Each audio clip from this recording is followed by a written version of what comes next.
Hello everyone, it's Tax72 here, and for today, I'm late on making this type of video, but it has been over an entire year since the release of the Nintendo Switch 2 system, Nintendo's latest and big successor to the original Nintendo Switch, and it had just celebrated its 1 year anniversary about a couple weeks ago. I wasn't able to make a video based on this, unfortunately, because on the day I'll celebrate its anniversary, but it's here now, and with the 1 year going by, it means that the first year of Switch 2 titles have now pretty much been concluded, meaning we are going to be seeing the next lineup of Switch 2 games all the way from now to the end of June of 2027, where it celebrates its second year anniversary. But for this video, I want to be going over basically what seems to be a retrospective of the console itself. Ever since it was announced all the way back in January of 2025, there has been a lot going on about this system, especially since it had released back then. And to this day, there has been a lot of people that has been understandably vocal about the system's issues. Many videos have come out about this, many games have released, and the question comes in mind is the Switch 2 really worth going over after over a year? Since after all this time, is it really worth $450? Is it really worth all the games that has been released in? And for those who are probably planning on getting the Switch 2, is it really worth purchasing at all? So I'm going to be making this video as a retrospective for those who have a Switch 2, or for those who are probably planning to get a Switch 2 and are probably seeing this video right now and are curious to see on how the system is to me, in my own personal opinion. Then this is the right video for you. I'll basically be going to all of my thoughts and feelings throughout how I feel about the Switch 2 overall, from the games, the pricing, and especially the system itself. And it is understandable as to why people are very varied about this, but with all that, I hope you guys enjoy this video, and let's get started with discussing and going over the retrospective of the Nintendo Switch 2 1 year later. And what better way to start off than with the legacy of the original Nintendo Switch?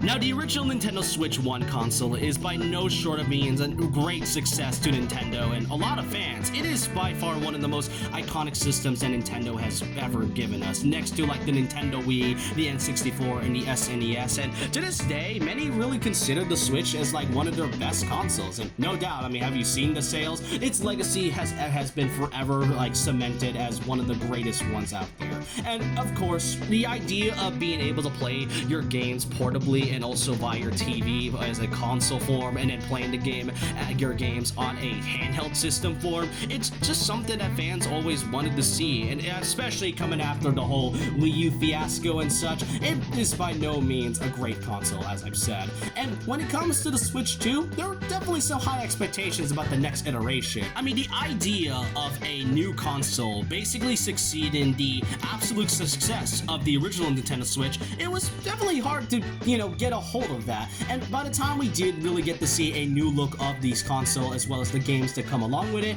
yeah, many expectations were high, but then there was absolutely a spiraling divisive reception towards this system for a while, and it makes you question a lot of things about this system over the original Nintendo Switch.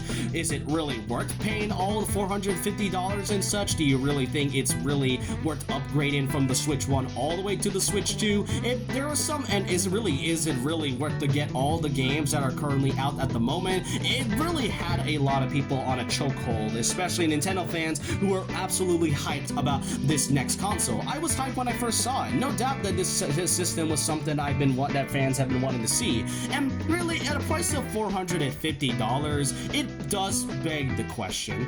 Now, the original Nintendo Switch is basically both a success to Nintendo and everyone's eyes, no doubt. But what also made it successful as well is definitely the games that came along with it. Notably, the exclusive games that fans to this day can still name because of how very great, fun, and iconic it is for a lot of people. Mario Odyssey, Smash Ultimate, Legend of Zelda Breath of the Wild, Tears of the Kingdom, Kirby and the Forgotten Land. There is so many Switch 1 games that fans can really enjoy, and it's just fun for everybody who has wanted to get into it. And of course, people buy the Nintendo Switch for not just, a lot of games, but also particularly for the first party titles. So where can you really go from here with the Switch 2?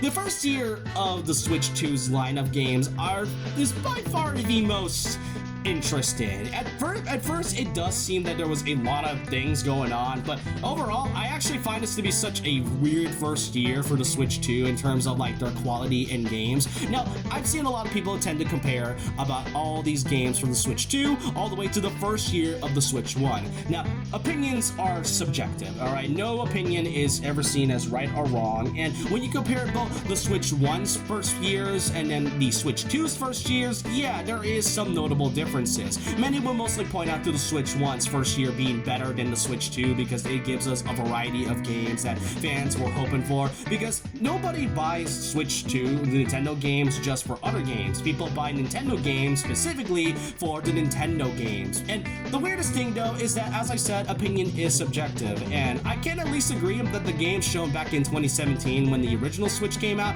is definitely a lot more in terms of variety and, you know, quality. But I can say that the Switch 2's first year wasn't too bad either. Mario Kart World is still one of the interesting games, same with Bonanza, Kirby Air Riders and such. But the really big reason as to why many mostly prefer the Switch 1 is obviously because of the different diversity and types of games that was given out. But the thing is though, is that I feel like people tend to forget as to why some of these games released all the way back in 2017, and it's because it was coming off from a dying system. The Switch 1 became successful because, you know, Nintendo needed to find a way to make sure fans can get back into the gaming landscape, because after all, the Wii U was a huge failure to them. No matter how many people tend to say that the Wii U was more charming in terms of like menus and some of the games, because really nobody liked the Wii U. Even third-party developers did not want to port any of their games onto the Wii U system. Maybe just a few, but for those who really wanted to play other things that is on the system, yeah, no doubt that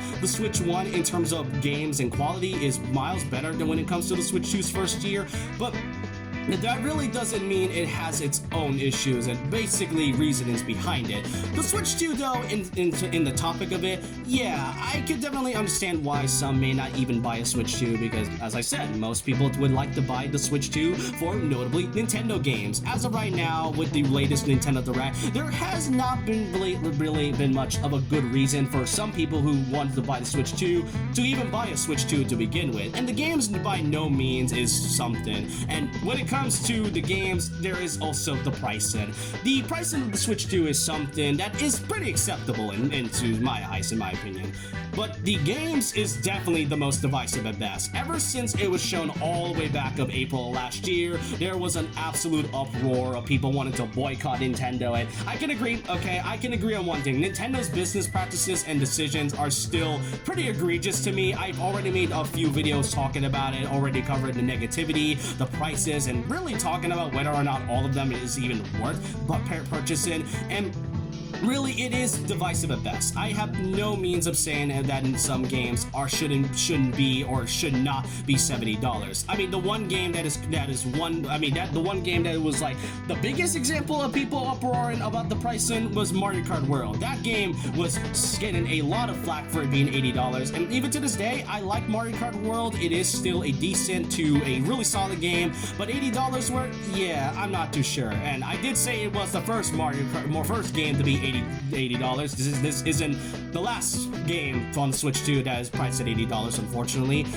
But still, it is by far the most intriguing at best. But I've already talked about the games in the past. I've already mentioned Donkey Kong Bonanza, Kirby Air Riders, and I do think those games are still pretty great, especially for the pricing of $70. But then you also get to some games like Pokemon Legends ZA or Metroid Prime 4 Beyond, which rarely are great games on their own terms, but the pricing of $70, it's mixed at best. And I already don't need to discuss much about Mario Kart World, but there are still some games that are still deserving of those $70 pricing. Like, I mean, I've already mentioned Kirby Air Riders and Donkey Kong Bonanza, but there's also Pokopia. Pokopia is also great, and the $70 may be a bit steep for some fans, but still, it is by no means a divisive decision by Nintendo. Now, thankfully, as of recently, there has been games that have been, you know, fairly priced in terms of like the digital sense. The physical one is still kind of mixed to a lot of people, especially when you have games like Fire Emblem, for example, being priced at $70 digitally, but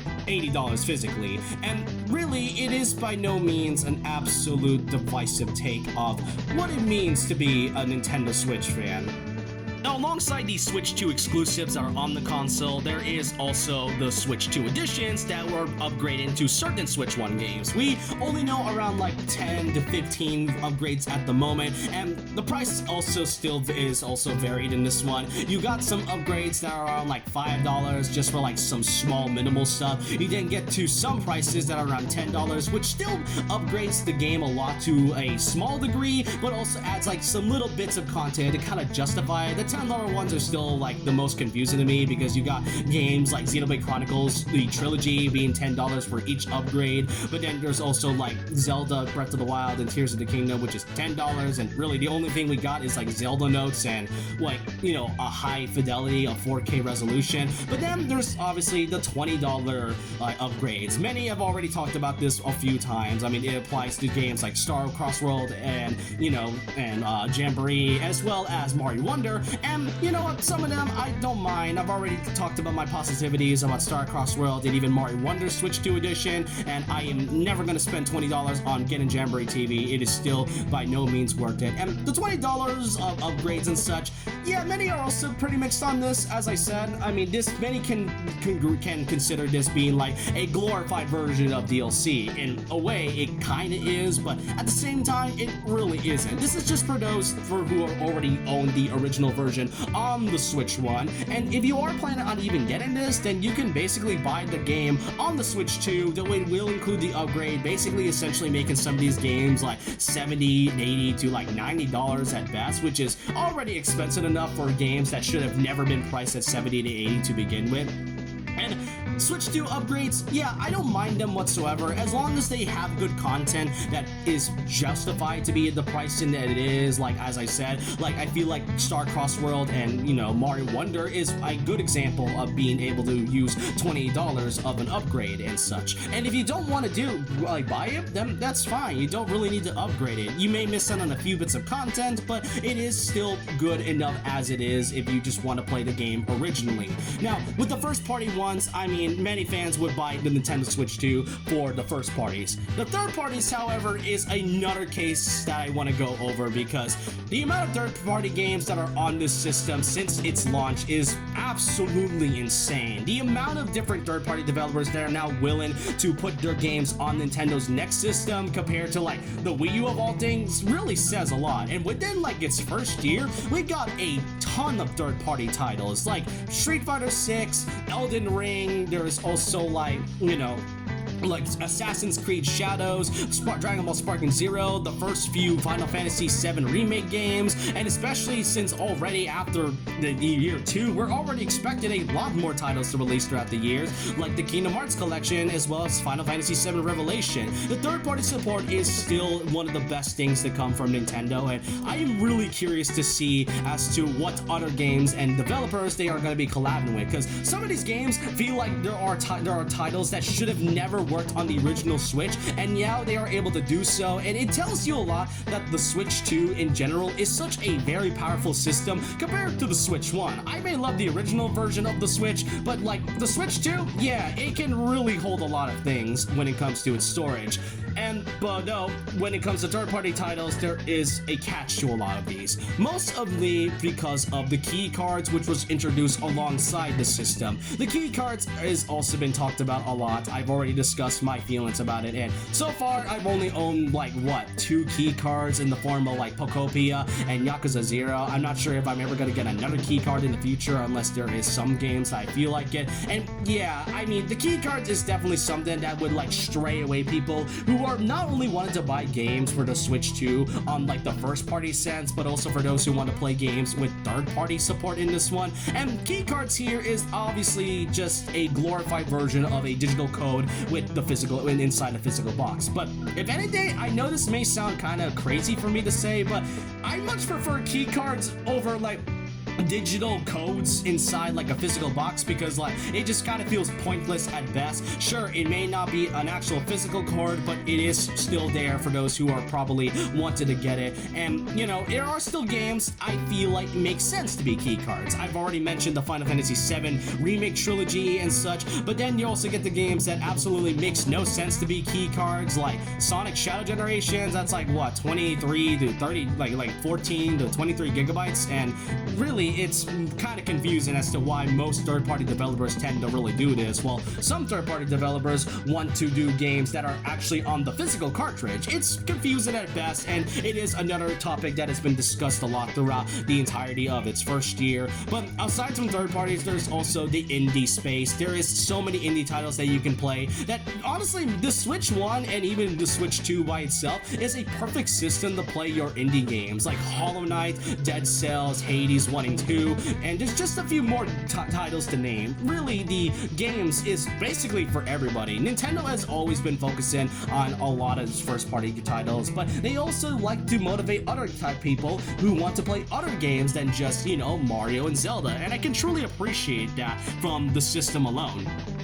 And now all there's left to do as of right now is simply wait to see what Nintendo has in store for Nintendo Switch 2's second year of games throughout the year, as well as until 2027. Here we got a lot of titles that will be coming within, like, so far for year 2. Like, as of recording this, by next week we'll be seeing the release of the Star Fox game. We also got another Fire Emblem game coming out by this September, alongside a new Splatoon game releasing by next month, as well as a new title in the form of Xenoblade Genesis that will be a completely different story that does not involve any characters from Xenoblade Chronicles, as well as a new mainline Pokemon game with Generation 10, and even by this year we're going to be expecting the remake of the Legend of Zelda Ocarina of Time. So while year 2 is definitely holding up to be quite an interesting year so far, I can understand why some may not get a Switch 2 because of this. Again, most people would like to buy a console because of the games that will be exclusive to it, and there are certain exclusives. While great, it may not be enough for some to buy this system. And even if you are like a huge third-party buff and huge third-party fan, there is still a lot of people out there who don't really have a Switch 2 but may not be convinced enough to even get it because of either of some games they may not be interested in, or just titles that Nintendo has yet to show us in the future. I'm really excited to see what the Nintendo Switch 2 has in store for the near future, and for all we know, this could probably last us for like another 7 to 8 years as of right now, and I really am excited to see how it is. It's been a pretty interesting year, a weird one at best for a Nintendo fan, especially with all the whole things that has been happening into like the gaming landscape as of right now, but this is all I really want to go over in terms of a retrospective.